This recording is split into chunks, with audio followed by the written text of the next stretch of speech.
12월 17일 화요일 아침을 깨우는 말씀은 말라기 2장 1절에서부터 16절까지의 말씀입니다.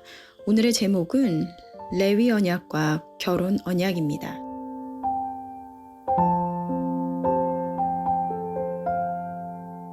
오늘의 말씀은 레위와 맺은 언약을 읽고 하나님의 거룩함을 나타내지 않은 제사장과 이방 여인과 결혼하고 그리고 자신의 아내를 버리고 학대하는 백성들에 대해서 책망하십니다. 남유다는 BC 586년 바벨론에 의해 멸망하는데요. 유다가 바벨론의 포로로 끌려가게 된 것은 백성들의 제약 때문이었습니다. 하지만 그들을 죄 가운데 둔 것은 먼저는 제사장들이 그 책임을 다하지 않았기 때문입니다. 레위의 역할은 무엇일까요? 그들은 이스라엘의 다른 지파를 대신하여 성전에서 일하며 백성들의 죄를 대속하는 업무를 담당하며 하나님의 거룩과 영광을 나타내야 하는 자들이었습니다. 6절에서 7절을 보면 그의 입에는 진리의 법이 있었고 그의 입술에는 불의함이 없었으며 그가 화평함과 정직함으로 나와 동행하며 많은 사람을 돌이켜 죄악에서 떠나게 하였느니라.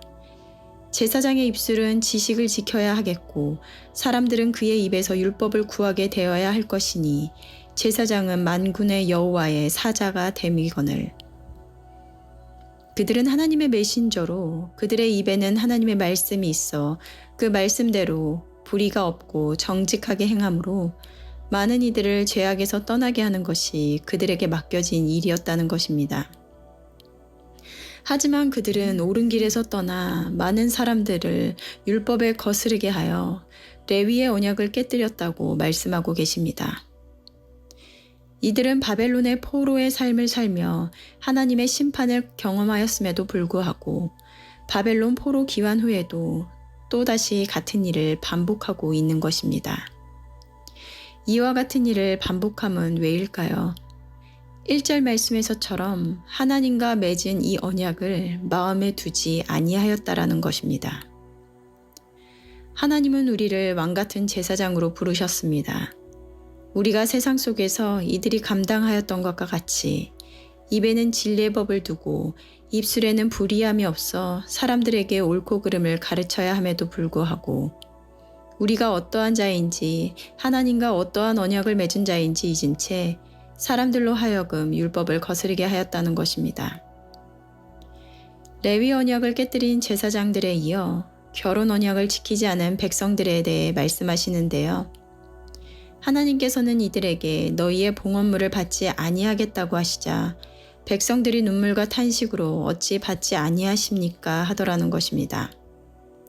10절 말씀에는 우리는 한 아버지를 가지지 아니하였느냐 한 하나님께서 지으신 바가 아니냐 어찌하여 우리 각 사람이 자기 형제에게 거짓을 행하여 우리 조상들의 언약을 욕되게 하느냐라고 말씀하십니다. 이스라엘 백성은 우상을 섬기는 이방인들과 결혼하여 율법에서 철저하게 금하고 있는 이방인과 결혼하였습니다. 신명기에서는 이방인들과 결혼하지 말며 너희의 딸들을 그들의 아들들에게 주지 말고 그들의 딸들을 너희의 아들들에게 주지 말라고 하십니다. 또한 고린도 후서 말씀에서도 너희는 믿지 않는 자와 멍에를 함께 매지 말라고 하시며 의와 불법이 어찌 빛과 어둠과 함께 사귀냐라고 말씀하십니다. 이는 곧 언약을 욕되게 하는 것이다 라고 말씀하시는데요. 왜 이방인들과의 결혼을 금하셨을까요? 신명기에서는 그들은 너희 아들들이 나를 따르지 못하게 하고 다른 신들을 섬기게 할 것이니 라고 말씀하고 계십니다.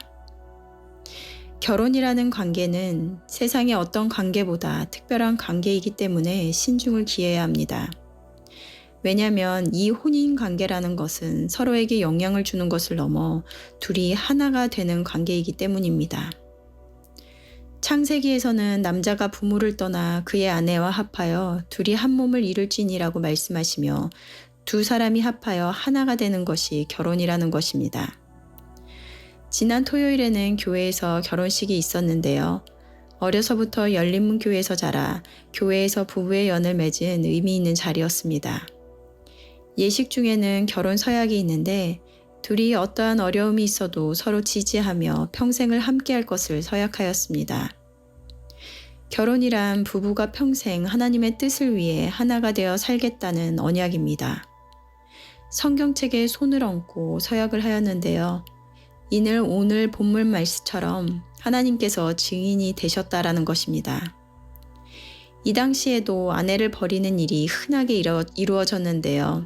15절 말씀에는 오직 하나를 만들지 아니하셨느냐라고 하며 하나만 만드심은 경건한 자손을 얻고자 하심이라 이유를 말씀하십니다.